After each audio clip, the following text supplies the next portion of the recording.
Hi, I'm James Shillinglaw, and I'm here for virtual vacation events. And today we're going to talk to literally, sometimes they call him the godfather of river cruising.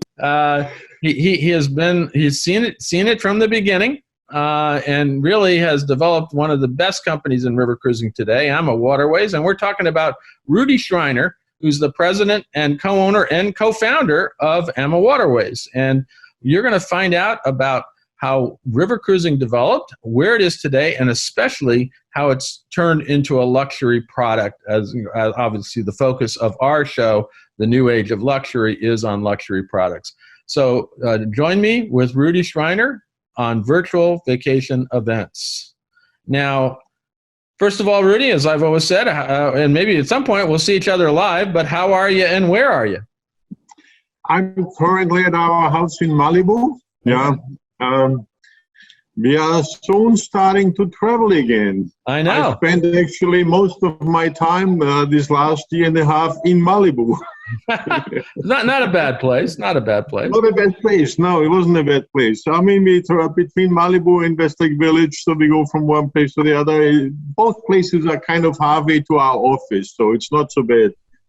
No, that's great. I know you just got back from vacation, but but actually last week, when we're talking now, you just announced your restart of river cruising in Europe. Just kind of review for us when you will begin again and where, and when are you starting to get back to your full schedule of river cruising? Yeah, so we are restarting in July. Our first cruise will be on the Douro River, on the Amaduro, on July 3. So in July, we actually will start 7 of our ships. Then in August, we'll continue with another 8 ships. And then 3 more will start at the beginning of September. So by early September, pretty much the fleet will be all back in.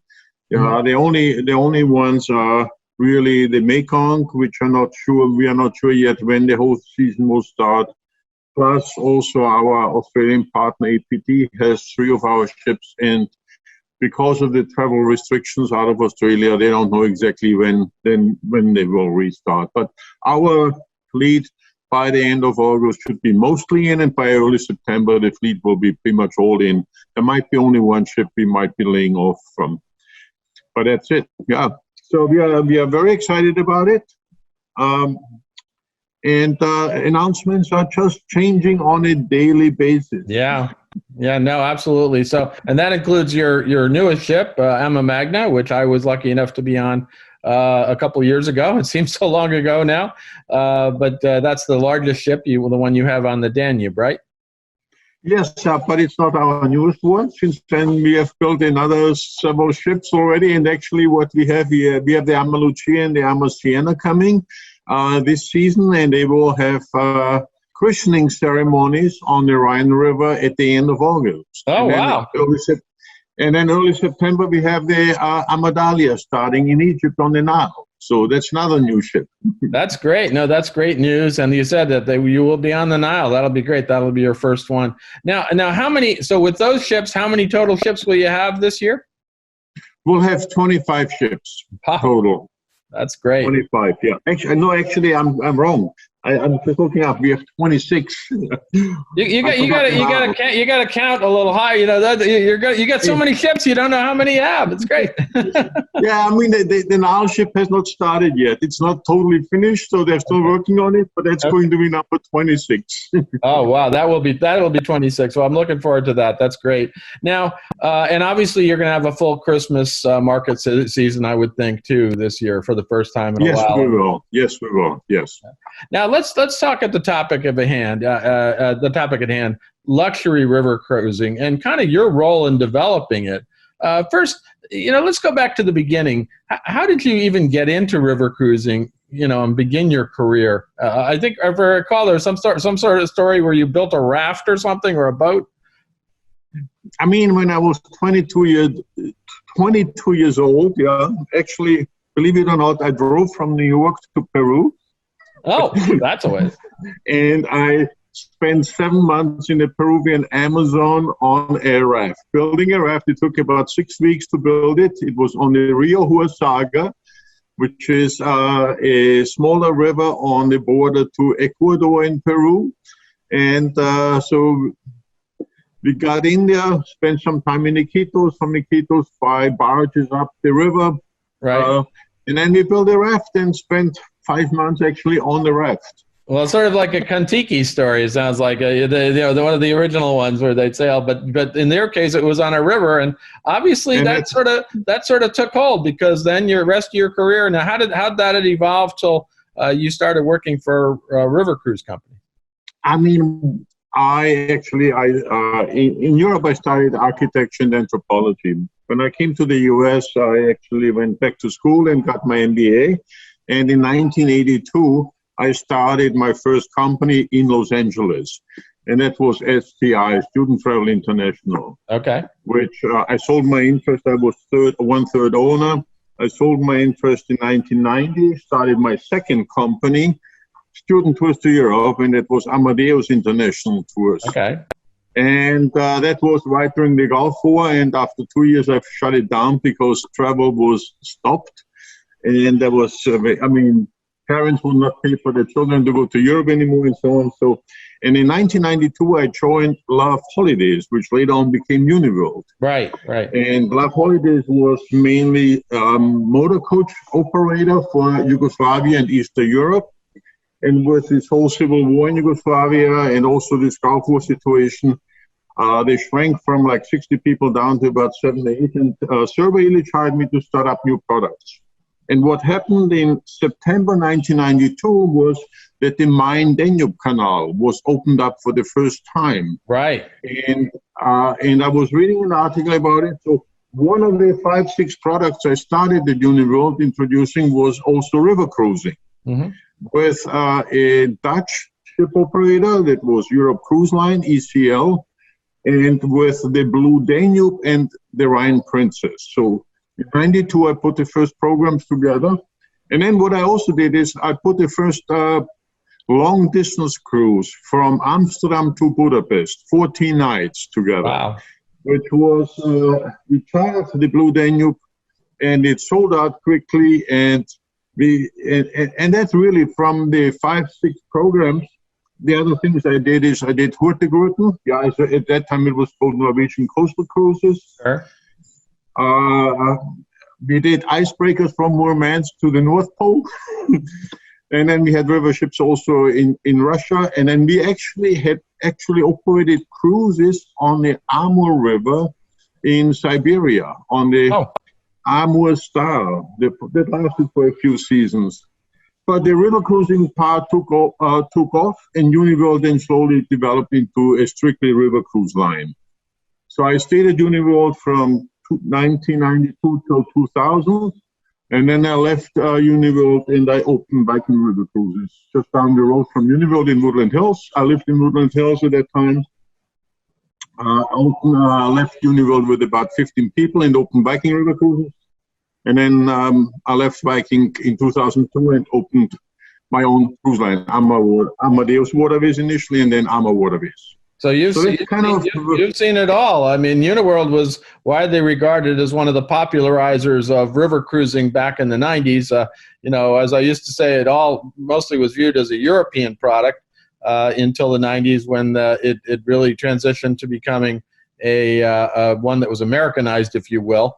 And then Viking, of course, came in, and obviously they've been helpful in popularizing it as well. So you've seen that. But you started your own company, AmaWaterways, and I think, back in the 90s, I wouldn't have thought necessarily river cruising was considered a luxury product, but with AmaWaterways, you've really made strides to turn it into a real luxury product. Tell us a little bit about how that developed, of how you turned it. River cruising. Yeah, but first of all, one thing that happened, river cruising has been going on in Europe for a long time. Right. Yeah, so you had KD, which was already operating in the late 1860s, 1870s, yeah. Okay. You had in Austria DDSG. You also had a very innovative guy in Germany, Peter Dahmen. Oh, yes. but the difference was really the opening of the Main-Danube Canal, because prior to that, it was really short distance cruising, where it was more sightseeing than really being on a cruise ship. Okay. And I think with the opening of the Main-Danube Canal and with being 14 nights on a ship, the emphasis suddenly was on the hotel style rather than the sightseeing style. Right. And Peter Marcos, actually, the owner of Europe Cruise Line, was the first one who built a ship specifically where the importance was not so much the cruising part, but the hotel style, the accommodation and the food. And he built the first ship with hotel-style beds rather than the bunk beds. Right. Because originally pretty much all ships had the bunk beds.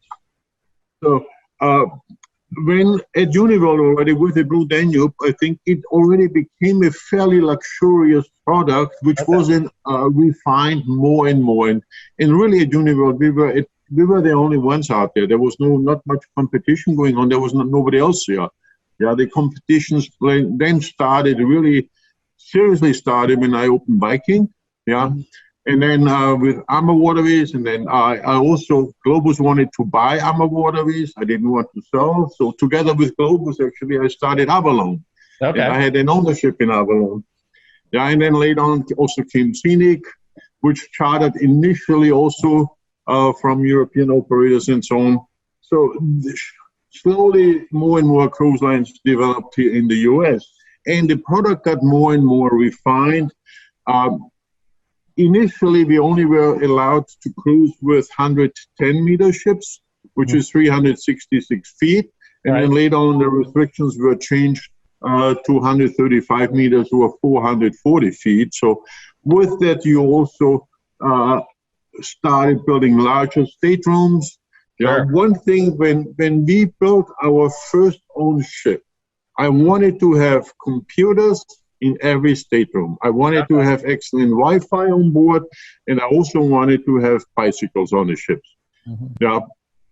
So from the very get-go, that was one thing. The next step, what happened then was multiple restaurants. Besides only having one restaurant, we added a second one. We added a chef's table restaurant, and now the Magna already has actually 4 restaurants. Yeah, that's amazing. It really is incredible that you have 4 restaurants on that ship.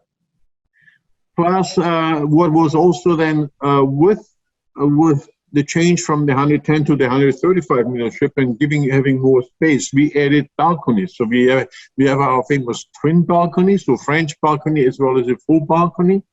So 80% of our staterooms, 85% have balconies. And especially today now with this whole COVID situation and so on, everybody wants to be outside. Fresh air is very, very important. The next step was adding wellness and wellness hosts on every ship.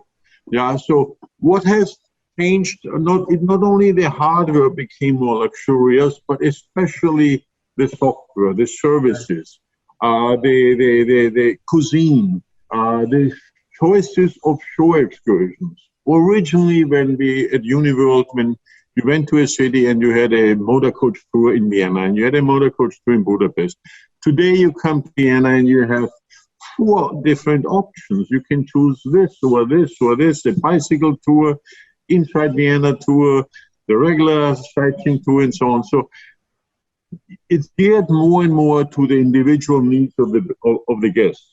And also abilities too. You have different levels of excursion as well. Right.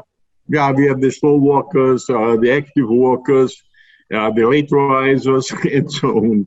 Yeah, but also then with the building of the Magna, we wanted also to attract a larger number of the ocean cruise guests with big staterooms. So the big suite is 720 square feet. The majority of the staterooms on the Magna are 355 square feet, the vast majority, which is the same size as the suites on pretty much the other ships. Yeah. So that has changed really a lot also. And I think right now the interest in small ship cruising has been growing a lot. Right. Yeah, and there's incredible demand. 22 looks fantastic, and we already out with 23. Sure. Normally we would have gone out with 23 in October, but we already started several months ago. and we're already getting a ton of bookings for 23. No, it's great. And one of the things we didn't talk so much about is the food, the dining on board. We said the multiple dining options, but the quality of the food. And I know you've received awards for the quality of your food as well. And you're I forget the membership you're in of that. Chaîne de Rotisseur. That's it, Chaîne de Rotisseur. Thank you. And I mean, to get that level, we are now talking some serious dining gourmet experience, right? Yeah, and now what's happening is also we will have a big change coming up starting this season because we no longer will serve buffets. Yeah, this is something I have been already discussing for the last 2-3 years with our executive chefs. If I go here in Los Angeles to a local restaurant, yeah, for breakfast, I don't get a buffet. Yeah, right. I get a menu.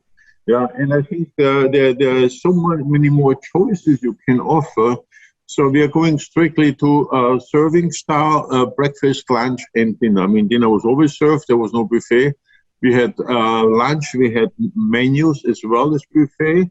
But this is all going to, starting this year, is all going to be served. So everything is going to be full menus with many more choices than we had in the past. Well, I have to say one thing I will miss on the buffets is you always had that kind of local German, Austrian sausages and all the wonderful food there on the buffet. Hopefully we'll still get that, but just serve. You will still get that, and you will get even more than that. There you go. Well, that's I don't know if that's a good thing, but that's another story. It'll be certainly. I'll be looking forward to that. And let's go back to talk a little bit about Magna. What do you think the impact of Magna has been to elevate the experience? I mean, the Magna, first of all, the Magna can only operate on the Danube River, yeah, because it's double as wide as the standard river cruise ship, and the locks on the Danube are double as wide. Right. So it couldn't operate on the Main-Danube Canal, so it could not physically go from Budapest to Amsterdam. So it can operate from Germany through Austria, Slovakia, Hungary, all the way down through Croatia, Serbia, Romania, Bulgaria, all the way out to the Black Sea. So that's the stretch. The impact, it really is the best in luxury on the river you can find today. Yeah, and from the service level, from the dining level, from the activities on board, from wellness area and so on. We have a big movie theater there. So right. Pretty much anything you can think of, I mean, we are trying to add to it. Yeah. And I think this is also what a lot of guests on ocean cruise, luxury guests on ocean cruise, maybe had issues with river cruises because of some of this hardware luxury maybe being missing. Okay. Yeah, and I think there the Magna will have a good impact. And it will bring more people into this whole arena. And then once they're on a river ship, they will see the whole difference of a river cruise compared to an ocean cruise. Yeah, no, and in fact, I was lucky enough to experience that, and it really feels like a luxury boutique hotel with the accommodations, with the dining options, and of course, you're going to wonderful destinations, and there is a lot of space. So that's really something that makes it very different, even though that obviously it's really can only do the Danube. Let's talk a little bit about another part of luxury river cruising in a well. You've also been kind of an innovator in sort of more exotic river cruising, because now you have cruising in Southeast Asia on the Mekong. You have the one I've experienced in Africa, and now you will have Egypt too. So how has that kind of helped elevate the river cruise product and turn it into a luxury product? I mean, first of all, you always had different destinations. Egypt was always extremely popular, especially on the British market. Yeah, we cruised in Egypt already in 2006, 2007. Actually, Christine and I were in Egypt right 3 weeks before the revolution in order to order a new ship. Yeah, and then the revolution happened, so now we are slowly back. But also, these destinations, I mean, many of those destinations had ships already in place long before, but it's changing now also on the level of quality. Many of those ships are being rebuilt.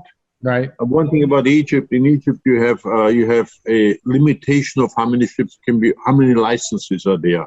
Right. So in order to build a new ship, you have to get an old license and then kind of salvage one ship and build a new ship. Or many of the ships are being remodeled where they take today whatever 80 staterooms and make out of the 80 only 40 staterooms, something like that. So the luxury level is improving pretty much in all regions. Yeah, everybody is looking at the river cruise market, and once people have been on the river cruise, they're interested in other destinations. Right. I've been for a couple of years in Myanmar. Unfortunately, with the current situation, yeah, this is out for a while. Right. Hopefully, this will change soon again. Yeah, so there are lots of rivers out there, but there are very few rivers with lots of things to see. Yeah. No, it's and indeed, once you've gone through all the rivers of Europe, and I've been lucky enough to go to most of them, I still have a few more. In fact, we're talking about going south from Budapest on Magna would be kind of one I'd never done. But I've done most of the rivers in Europe now, and you look for other rivers in the world that are navigable and also, as you said, have things to see, just as you would look for in ocean cruising. You want to go experience more places, right? Yeah, that's correct. Yeah. So let's talk a little bit about. You've been considered one of the major innovators in river cruising, and specifically in making it more of a luxury experience. Who else in river cruising really has advanced the cause and they've helped advance the river cruise product? And I know you've probably known them all, right? Who are your sort of contemporary leaders in river cruising? I mean, one thing about yes, there are several major river cruise lines in the U.S. operating in Europe, but basically besides us, the other ones mostly have their operations in Europe. Right. Yeah, and they have mostly their marketing and sales team. So they have more their people in Europe, yeah, who are looking at the product. I mean, the people I like.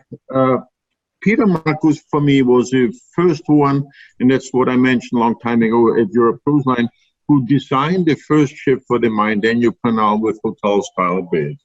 Yeah, he actually, unfortunately, his company went broke. Yeah, he was overspent and so on, but he was one of the key guys. But most of the people who have been advancing the product are actually in Europe. Yeah.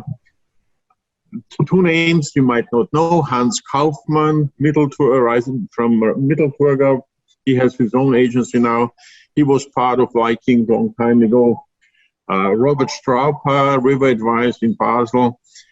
He also actually used to be part of Viking a long time ago, and so on. Our shipbuilder in Holland, Kurt Kamphuysen, he and his parents already had river cruises.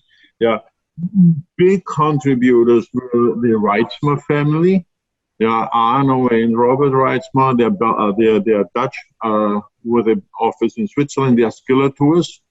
Yeah, they also have something like 35 river cruise ships today.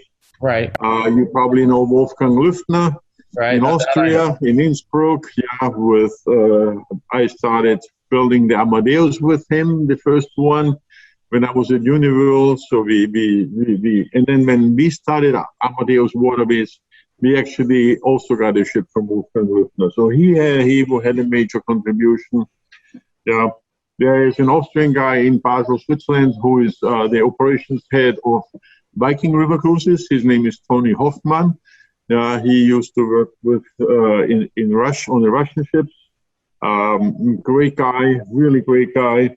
Those are kind of the key people. And then one of my close friends and one of the biggest developers, also still very active owner as well as developer of ships, is Mario Ferreira in Portugal. Yeah, he has now something like 13 cruise ships on the Douro River, and then he's also starting to build expedition ships. Yeah, So Atlas cruises. Yeah, I used to call him the Lord of the Duro, but that's enough. he knew Yeah, he definitely knows the fantastic Duro, guy. and now, as you said, he's expanding into oceans. But Yeah, it's interesting but because also, yeah, go ahead. you go ahead. Go ahead. No, I just was saying that it seems like, except for Mario, most of the innovators are either Austrian like yourself or Dutch, right? I mean, there's some Swiss, and also remember Peter Dahlmann. Yeah, Ah, yes. I mean, Peter Dahlmann himself. Yeah, he was really a true naval guy. Yeah, I mean, I cruised with him on one of his ships many years ago. And Ron Santangelo, who was running Peter Dahlmann cruises in the U.S., he's working for us now after Peter Right. Dahlmann shut down. So yeah, there's some good people out there. Yeah, but it's like I said, it was mostly European because of also the rivers are Rhine Danube. The main rivers are Rhine and Danube. Yeah, and then Mario in Portugal on the Douro. But yeah, so you had to be basically on the river. Yeah, to. So I'm from Vienna, so I grew up on the Danube. Yeah. Christine is from Dresden. She grew up on the Elbe River. Yeah, so she already had blood in her, river cruise blood, when she was doing the steamships in on the Elbe River. Yeah, absolutely. No, it's an amazing story, and obviously the European rivers were modes of transportation around, and then they became sort of the first cruising. And I first river cruising I ever did was there in Europe. Absolutely. Now let's talk a little bit about the future. Where is luxury river cruising and river cruising in general heading in the future? What are the evolutions in ship design, and you've been at the forefront of this, and ship experience that will take river cruising to maybe yet another level? And how do you think your own product will evolve in the future? I mean, there's one thing under question right now, that the Europeans might allow even larger ships, up to 155 meter long. So even bigger than what we have currently.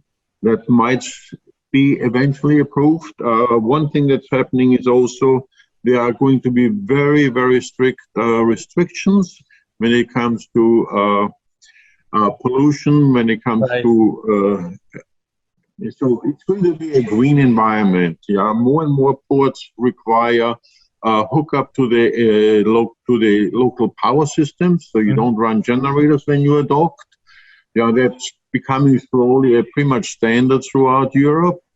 We are also doing slower cruising than what we used to do, so less distancing.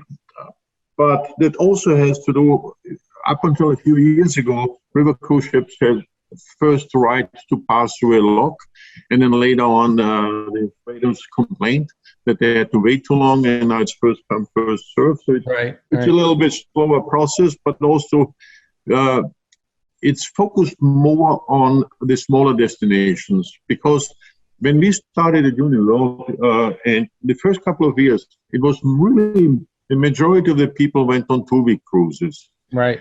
And it was also a very much older clientele. Yeah. I would say people who have seen the world and traveled were the ones who really were exploring initially the river cruise market, and they had time.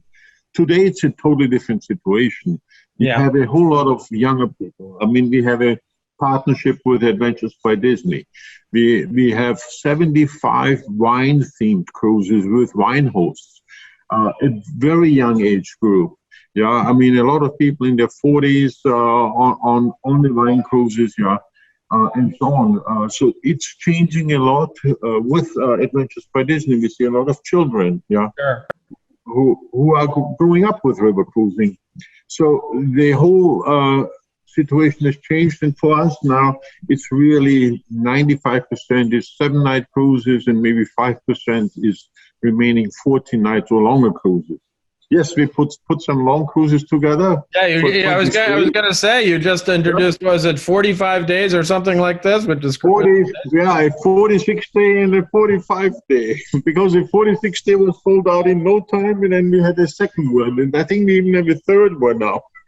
No, that's amazing. I called it your version of the world cruise, right? Kind of, yes, yeah. Except it's all in Europe for the most part, yeah. But I think the emphasis will be also more on each individual need: outside activity, hiking, walking, meeting kind of the local environment, away from more the general sightseeing where you're on a motor coach going through a city, but more specifically looking at very specific things. Yeah. No, that's it. It is, and I've obviously you've been very creative in the last few years, and in seeing this whole evolution of river cruising, and it has been amazing watching Magna, watching the development of your programs on board, watching your culinary program evolve, and it just seems it's going to get bigger and better. And the fact that you said they might allow larger ships, and I guess that's also dependent on the size of the locks. And I know the ones on the Danube are pretty big, but to get them over to other places, and some rivers are just not going to have that. You're going to have smaller ships. But it clearly is been a product that in the last, I keep saying 20 years, but now we're talking almost 30 years, has evolved amazingly from what it had been. Now, is there anything else you want to tell us, our travel advisor viewers out there, our consumer viewers as well, about river cruising, your own career, and the evolution of the product into the luxury space? I mean, one thing, if you have not been on a river cruise, give it a try. Right. What I always say about river cruising, visiting Europe on a river cruise compared to a motor coach or a car or a train trip, you get double the daily leisure time than any other means of transportation. Yeah. What does it mean? You do not have to unpack. You go to bed at night and you wake up in the next town the next morning. You sit at the bar when you cruise into Amsterdam, and you step off the bar and you're in downtown. You don't have to worry about the rush hour traffic and so on. So that's one thing what makes a river cruise such a pleasant experience. If you don't want to get up in the morning, you just stay in bed. Yeah, that's right. You are. And food is never far away from no, I mean, but then you do have your workout and your wellness thing too. So hopefully you can burn off a little calories too, which is interesting. Because you have you really have evolved it in wellness too, and that's something I think we underestimate. That you've Christine, I know, has been very active in pushing wellness on the rivers, and you have whole large areas that are devoted to it. Yeah, and that's something. I mean, we started 7 in the morning with our wellness program, and we have 4 or 5 different options, so you can work out really well during the whole time. And Europe still is wonderful to walk around. Wonderful. The towns are wonderful. Most of the city centers today are anyway closed for traffic. You have to walk in Europe. Yeah, and then you also have your bikes too. So that's been something I have certainly taken advantage of on your cruise ships, going biking and walking, and it's very active. Although I have to tell you, one time there was Christine said we're going to have champagne yoga upstairs, and I said I'll go, but I think I'll just drink the champagne. I don't know about the yoga part, right? And so I just that was my workout, but that was different. But no, it is generally. Anything else you want to mention? No, I mean, that's about it. Yeah. Okay. Well, listen, Rudi, I want to thank you. It's been great to hear. I know we've talked about the stories and everything on the evolution of river cruising, but this is great to present it to the folks out there, give them a little sense of how the whole river cruising business evolved and how it's gotten to that luxury state now. And where it will go in the future. So I'm sure our travel advisors and our luxury consumer buyers are now looking, hey, if I haven't done a river cruise or I haven't sold a river cruise, and hopefully most of them have or have taken it, I better start thinking, because there's a lot going on in this space, and it's clearly one of the most active spaces for the luxury cruise segment today. So thank you so much for taking the time to speak with us. Thank you very much, James. Good talking to you again. All the best to you. I'm James Schillinglaw for Virtual Vacation Events, the New Age of Luxury, and I would urge all of you out there to go to our exhibition floor and take a look at some of the suppliers who were there, and also see our other panels and speakers, because we have quite the lineup. We have a great lineup of some of the best in luxury. You'll find it here, all here on Virtual Vacation Events.